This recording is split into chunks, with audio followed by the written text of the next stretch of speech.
Welcome! In this video, we'll cover the importance and effects of wall thickness and uniformity in injection molding. Remember, DFM is looking at the part design up front, which sets the stage for success well before beginning tool design and mold flow analysis.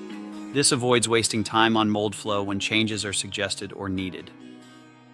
For anyone involved in injection molding, it is important to fully understand everything about the part design in order to manufacture the best possible part. One of the most critical features of any part design is its wall thickness because it determines several things.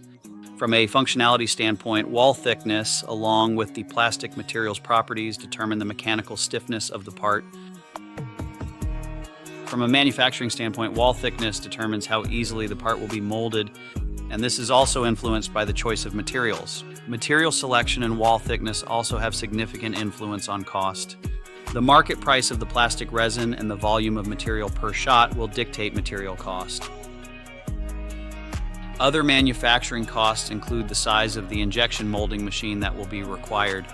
This will be decided by two things: the size of the footprint of the mold and how much pressure and clamp force are needed to successfully fill and pack the mold. Designing parts with non-uniform wall stock leads to non-uniform shrinkage in plastic parts. Therefore, the best way to design your wall thickness includes using uniform wall stock for the main body of the part wherever possible, along with avoiding abrupt thick-to-thin transitions. It is also important to pay close attention to the wall thickness of features that attach to the main wall of the part. Designing them too thick could lead to sink marks. Designing them too thin could lead to non-fills. In another video, we will discuss what happens when you get too aggressive with wall stock and answer the question, how thin is too thin?